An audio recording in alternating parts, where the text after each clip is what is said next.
పరిపాలనకు ఈ local body elections అద్దం పడతాయి, ఖచ్చితంగా ఆయన వైఫల్యం చెందితే దీంట్లో ఏ విధంగా బుద్ధి చెప్తారో మీరు చూస్తారు అని మాట్లాడుతున్నారు. ఏమంటారు ఈ స్టేట్మెంట్స్ని? అధికార పక్షం మీద ప్రతిపక్షాలు ఎప్పుడూ ఈ వాదోపవాదాలు ఇవన్నీ చేస్తూనే ఉంటారు, ఇటువంటి డిబేట్స్ జరుగుతూనే ఉంటాయి. కాకుంటే గత ప్రభుత్వ వైఫల్యంతో 1 సంవత్సరం కాలం అయింది ఎన్నికలు జరిగి. ఎన్నికలలో గత 10 ఏళ్లలో ప్రజానీకం అనుభవించినటువంటి వాళ్ళ ఎక్స్పీరియన్సెస్కి రిజల్టే గత ప్రభుత్వ ఓటమి, కాంగ్రెస్ పార్టీ అధికారంలో రావడం. కాంగ్రెస్ పార్టీ అధికారంలోకి వచ్చేవరకు ఆర్థిక శాఖ ఖజానాలో బిగ్ జీరో తోటి ఇచ్చేశారు. బిగ్ జీరో ఫైనాన్స్ తోటి కాంగ్రెస్ పార్టీ చేతిలో పెట్టినారు. 7.5 లక్షల అప్పులతోటి బిగ్ జీరో తోటి కాంగ్రెస్ ప్రభుత్వం చేతిలో. ప్రజలు ఏమనుకున్నారు? ఆర్థిక అంశాల మీద ప్రజలకు పూర్తి స్థాయిలో అవగాహన ఉండదు కాబట్టి ప్రభుత్వం ఏదో కొత్త మెరుగైనటువంటి పాలన ఇస్తుంది, మాకు గత ప్రభుత్వం కంటే బ్రహ్మాండమైన మెరుగైన పాలన అందిస్తుందన్న ఉద్దేశంతో గత ప్రభుత్వాన్ని ఓడగొట్టి కాంగ్రెస్ పార్టీని అధికారంలో తీసుకురావడం జరిగింది. అధికారంలోకి వచ్చిన తర్వాత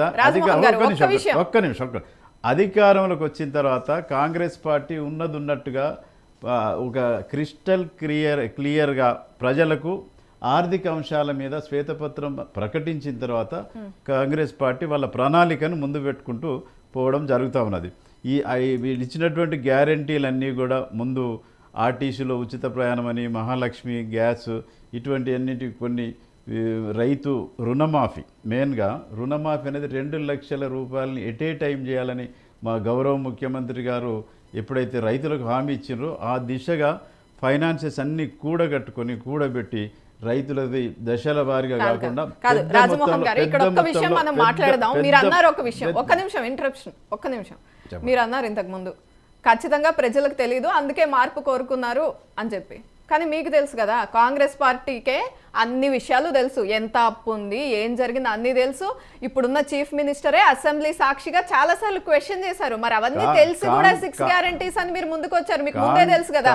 కానీ ఇప్పుడు ప్రణాళికలు వాళ్ళు సిద్ధం చేసుకుని ఇక్కడ ఇంత అప్పు ఉంది కాబట్టి ఇప్పుడు ఇది శ్వేతపత్రం రిలీజ్ చేస్తున్నాం, ఇప్పుడు ఇవ్వలేము అని చెప్పడం అది కరెక్టేనా? ప్రజలు నమ్ముతారా ఈ విధంగా చేస్తే? కాంగ్రెస్ పార్టీ ఎప్పుడు కూడా వాళ్ళు ఇచ్చినటువంటి 6 గ్యారెంటీలను ఇవ్వమని చెప్పట్లేదండి.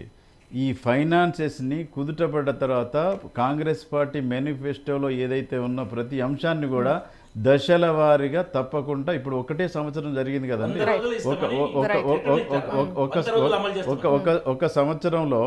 ఒక సంవత్సరంలో మేజర్ పార్ట్ రైతుల రుణమాఫీ ఎట్ ఏ టైం 2 లక్షల రూపాయల రుణమాఫీ అనేది మేము చేసి చూపెట్టినాం. ఇంకా కొన్ని టెక్నికల్ ప్రాబ్లమ్స్ తోటి కొంత పర్సెంటేజ్ ఉంటే అవి కూడా క్లియర్ అవుతాయి.